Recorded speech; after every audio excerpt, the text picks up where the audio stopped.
Whitefoot the Woodmouse by Thornton W. Burgess. Chapter 30.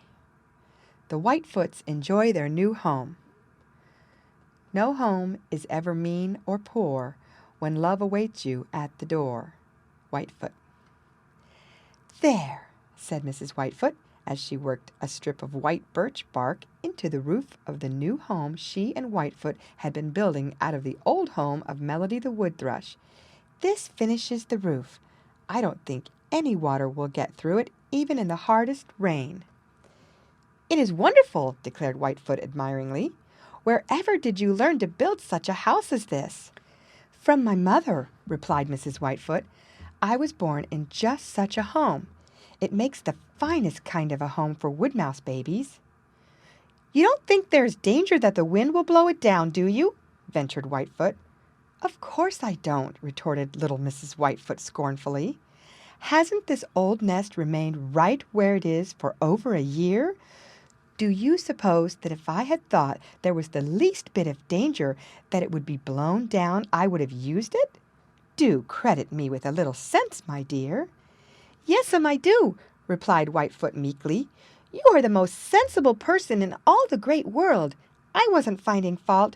You see, I have always lived in a hole in the ground, or a hollow stump, or a hole in a tree, and I have not yet become used to a home that moves about and rocks as this one does when the wind blows. But if you say it is all right, why, of course it is all right.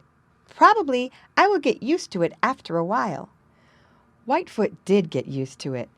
After living in it for a few days, it no longer seemed strange, and he no longer minded its swaying when the wind blew.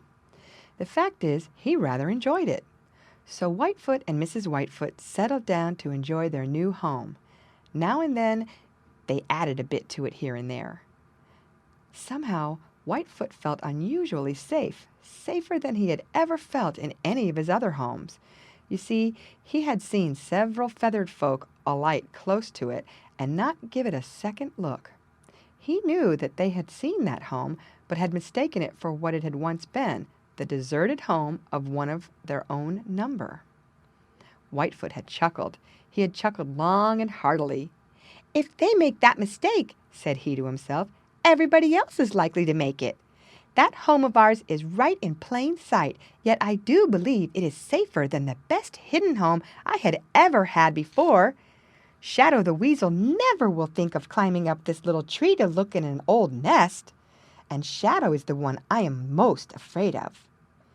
It was only a day or two later that Buster Bear happened along that way.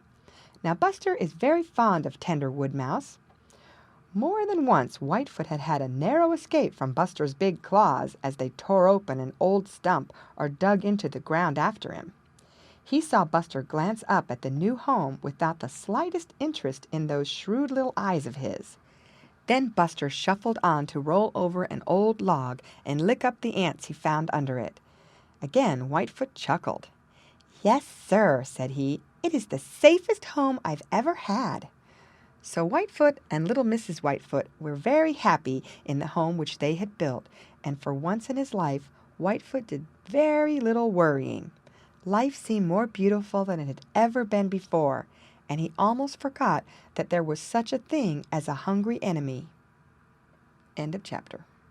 Read by Lorraine Montgomery for Lit to Go, on the web at fcit.usf.edu.